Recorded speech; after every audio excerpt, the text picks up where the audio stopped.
अगर आप भी लेना चाहते हैं देश दुनिया की तमाम जानकारी तो आज ही सब्सक्राइब करें हमारे चैनल को। साथ ही नीचे दिए बेल आइकन को जरूर दबाएं ताकि हर अपडेट आप तक पहुंच सके। नमस्कार, प्रवास साक्षी न्यूज नेटवर्क पर आप सभी का स्वागत है। प्रधानमंत्री नरेंद्र मोदी ने 20 लाख करोड़ रुपए का जो एक भारी भरकम आर्थिक पैकेज घोषित किया था ताकि इस संकट काल में, इस कोरोना काल में जो अर्थव्यवस्था में मंदी आई है उससे देश को उबारा जा सके, अर्थव्यवस्था की जो विकास की रफ्तार है उसको दौड़ाया जा सके। और इसके लिए जो बहुत सारी जो घोषणाएं हैं वित्त मंत्री ने की है, लगातार 5 दिन उन्होंने सिलसिलेवार ढंग से प्रेस कॉन्फ्रेंस करके इस 20 लाख करोड़ रुपए का जो पैकेज है इसमें क्या क्या मुख्य बिंदु हैं वो देश के सामने रखे हैं। अब उन्होंने तो अपनी तरफ से सारे जो पैकेज में जितनी बातें थी वो सब देश को बता दी हैं, लेकिन विपक्ष खासकर कांग्रेस के नेता कह रहे हैं कि इस पैकेज में कुछ है नहीं। कांग्रेस के नेता, विपक्ष के नेता कह रहे हैं कि ये पैकेज हमको समझ आया ही नहीं, इसमें क्या है, ये तो एक धारावाहिक की तरह था जो रोजाना एक एक घंटे का, डेढ़ घंटे का आया, लेकिन इसमें कुछ निकला नहीं। और कांग्रेस के वरिष्ठ नेता आनंद शर्मा ने तो यहां तक कह दिया है कि 20 लाख करोड़ का नहीं, सिर्फ 2 लाख करोड़ रुपए का पैकेज है। अब आनंद शर्मा जी देश के वाणिज्य मंत्री रह चुके हैं और विदेश मंत्री रह चुके हैं, कई अन्य वरिष्ठ पदों पर काम कर चुके हैं, उनसे ऐसे बयान की अपेक्षा जाहिर सी बात है नहीं थी। लेकिन अगर हम देखें अन्य नेताओं को, कांग्रेस की ही नेताओं की आप बात कर लीजिए, रणदीप सुरजेवाला ने तो कह दिया कि खोदा पहाड़ निकला जुमला।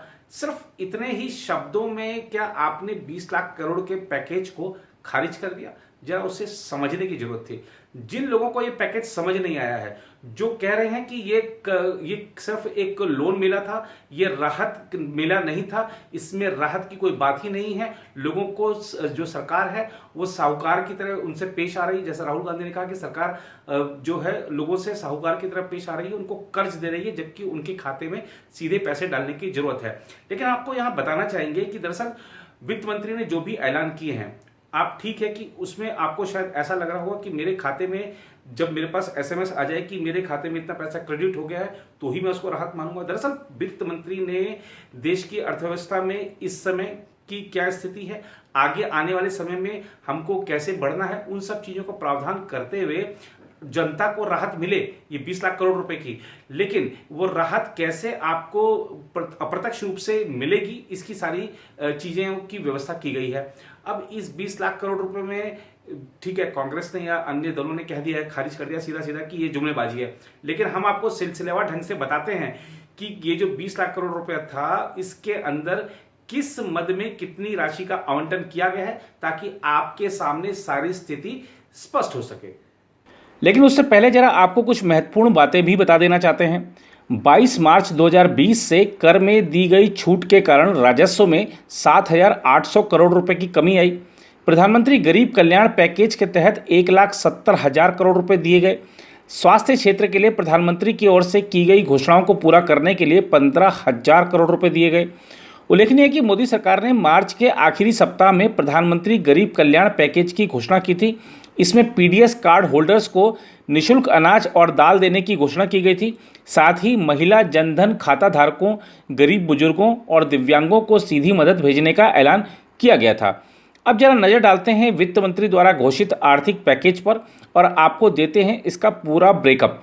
पहले दिन की घोषणाओं को देखें तो उसके अनुसार जो आवंटन किए गए हैं वह हैं एमएसएमईज और बिजनेसेस के लिए emergency working capital 3 lakh crore रुपए, दबाव का सामना कर रही एमएसएमईज के लिए सब ऑर्डिनेट डेब्ट 20,000 करोड़ रुपए, एमएसएमई के लिए फंड ऑफ फंड्स 50,000 करोड़ रुपए, बिजनेस और कर्मचारियों को ईपीएफ अंशदान के जरिए मदद 2,800 करोड़ रुपए, ईपीएफ रेट में कमी 6,750 करोड़ रुपए, एनबीएफसी, एचएफसी, एमएफआई के लिए विशेष लिक्विडिटी स्कीम 30,000 करोड़ रुपए, एनबीएफसीज और एमएफआई की लायबिलिटी के लिए पार्शियल क्रेडिट गारंटी स्कीम 2.0 में 45,000 करोड़ रुपए, विद्युत वितरण कंपनियों में पूंजी डालेगी सरकार 90,000 करोड़ रुपए, टीडीएस टीसीएस दर में कमी 50,000 करोड़ रुपए।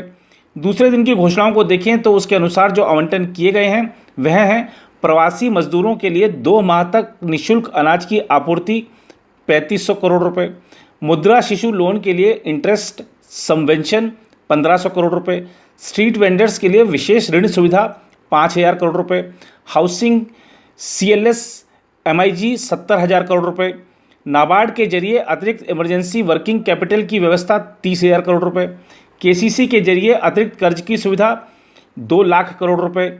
तीसरे दिन की घोषणाओं को देखें तो उसके अनुसार जो आवंटन किए गए हैं वह हैं फूड माइक्रो एंटरप्राइजेज 10,000 करोड़ रुपए, प्रधानमंत्री मत्स्य संपदा योजना 20,000 करोड़ रुपए, TOP to total Operation Greens 500 crore रुपए, agri infrastructure fund 1 lakh crore रुपए, पशुपालन से जुड़े बुनियादी ढांचे के विकास के लिए 15,000 करोड़ रुपए, हर्बल कल्टीवेशन के प्रोत्साहन के लिए 4,000 करोड़ रुपए, मधुमक्खी पालन के लिए 500 करोड़ रुपए।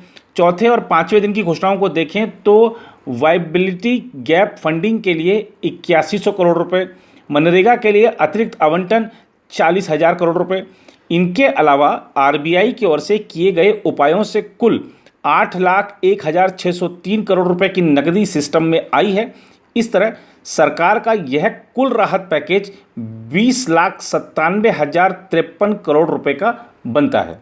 तो इस तरह देखा आपने कि ये जो कुल 20 लाख करोड़ रुपए का बजट है, आर्थिक पैकेज है, इसमें आप देखिए कि सबसे बड़ी बात है कि उद्यमशीलता को बढ़ावा मिलेगी और हमारे जो गांव की अर्थव्यवस्था मजबूत होगी, क्योंकि गांव, गरीब, किसान, श्रमिक, मजदूर सबकी चिंता की गई है। जो मनरेगा के तहत इतना बड़ा बजटीय आवंटन किया गया है, अपने आप में बहुत बड़ी बात है। जो प्रवासी मजदूर लौट रहे हैं अपने घरों को, उनको वहां पर नौकरी मिल सकेगी, वो वहीं पर अपना जीवन यापन कर सकेंगे, मन चाहा तो वो वापस शहरों की ओर लौट सकेंगे। कितनी बड़ी बात है ये। आप देखिए कि रक्षा क्षेत्र में भारत को आत्मनिर्भर बनाने की कितनी बड़ी पहल की गई है। जो एफडीआई की सीमा थी रक्षा उत्पादन क्षेत्र में, वो 49 से बढ़ाकर 74% कर दी गई। अपने आप में बहुत बड़ी बात है। रक्षा विशेषज्ञों ने इसका स्वागत किया है। आप देखिए कि ऐसे बहुत सारे क्षेत्र थे जो कि अछूते माने जाते थे, अभी तक निजी क्षेत्र की वहां तक पहुंच नहीं थी। कोयला खनन को खोल दिया गया है। आप देखिए अंतरिक्ष तक को खोल दिया गया है और भी कई जगह उनकी निजी क्षेत्र की भागीदारी बढ़ाई गई है। कुछ और एयरपोर्ट्स की नीलामी की बात की गई है, उससे सरकार के पास पैसा आएगा। आप देखिए कि जो पीएसयूज हैं जो कि रणनीतिक उपक्रम नहीं है, उनमें भी कहा गया है कि निजी क्षेत्र को भागीदारी दी जाएगी। ऐसे बहुत सारे कदम उठाए गए हैं। और आप देखिए कि जो डिजिटल इंडिया या ऑनलाइन पढ़ाई के क्षेत्र में भारत किस तरह से आगे बढ़ा है। इस संकट का देखिए प्रधानमंत्री ने जो कुछ कहा था इस पैकेज के बारे में कि हमें आत्मनिर्भर बनना है और ये जो संकट का समय है इसको अवसर में बदलना है, तो ये संकट का समय अवसर में बदलने का वाला ये पैकेज है। भारत को आत्मनिर्भर बनाने वाला पैकेज है। रक्षा क्षेत्र में यदि हमारा जो हम आत्मनिर्भर होते हैं तो कितनी बड़ी बात होगी जब हमारे पास चीन और पाकिस्तान जैसे पड़ोसी देश हैं जहां हमको लगातार सतर्क रहने की जरूरत है। तो हमारी जो रक्षा मद पे जो खर्च होता है लगातार बढ़ रहा है। तो अगर स्वदेशी, आप देखिए कि इस समय अगर छोटी सी चीज से आप उदाहरण लेना चाहेंगे तो हम जो पीपीई किट और मास्क बाहर से मंगा रहे थे और हम जो स्वदेशी स्तर पे बना रहे हैं उसमें देखिए जो कीमतों में जमीन आसमान का अंतर है, गुणवत्ता में भी जमीन आसमान का अंतर है। तो ये फर्क आएगा, जाहिर सी बात है, जब दूसरे जो हम रक्षा उत्पादन के क्षेत्र में भी दूसरे देशों से आयात करने के बजाय हम अपने यहाँ पे ही उसका निर्माण कर पाएंगे। इसके अलावा भी और बहुत से उपक्रम किए गए हैं। खासतौर पर अगर हम देखें जो स्टार्टअप्स को बढ़ावा देने की बात की गई है और कई सारे जो करों में छूट की बात की गई है, चाहे टीडीएस हो चाहे टीसीएस हो, ऐसे बहुत सारे उपक्रम हैं। इसको सिर्फ आप यूं ही खारिज नहीं कर सकते हैं, समझने की जरूरत है। हमने एक प्रयास किया है आपके समक्ष ये चीजें लाने का कि किस मद में कितना पैसा सरकार आवंटित कर रही है। और ये यकीन जानिए कि ये जो सरकार है इसने सिर्फ ये एक पैकेज दे दिया है, ऐसा नहीं है। आप देखिए कि जो अभी मार्च महीने के अंत में ही एक पैकेज आया था, आरबीआई की तरफ से घोषणा हुई थी, अब ये पैकेज आया है। आने वाले समय में और भी आर्थिक राहतें दी जाती रहेंगी सरकार की तरफ से। सिर्फ आलोचना करके उसको सीधा सीधा खारिज कर देना और बता देना कि ये तो सिर्फ एक लोन मेला था और इसमें सरकार साहूकार के तौर पर व्यवहार कर रही है लोगों के साथ, ऐसा नहीं है। लोगों को प्रत्यक्ष नहीं तो अप्रत्यक्ष रूप से लाभ पहुंचे, रोजगार मिलेगा। रोजगार की कैसे मिले इसकी व्यवस्था इस जो पैकेज है इसमें की गई है।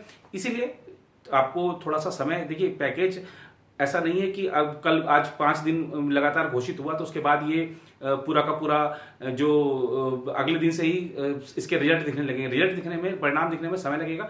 थोड़ा सा धैर्य और संयम रखने की जरूरत है। इस संकट की घड़ी में आलोचना और आरोप प्रत्यारोप से बचकर साथ चलने की जरूरत है।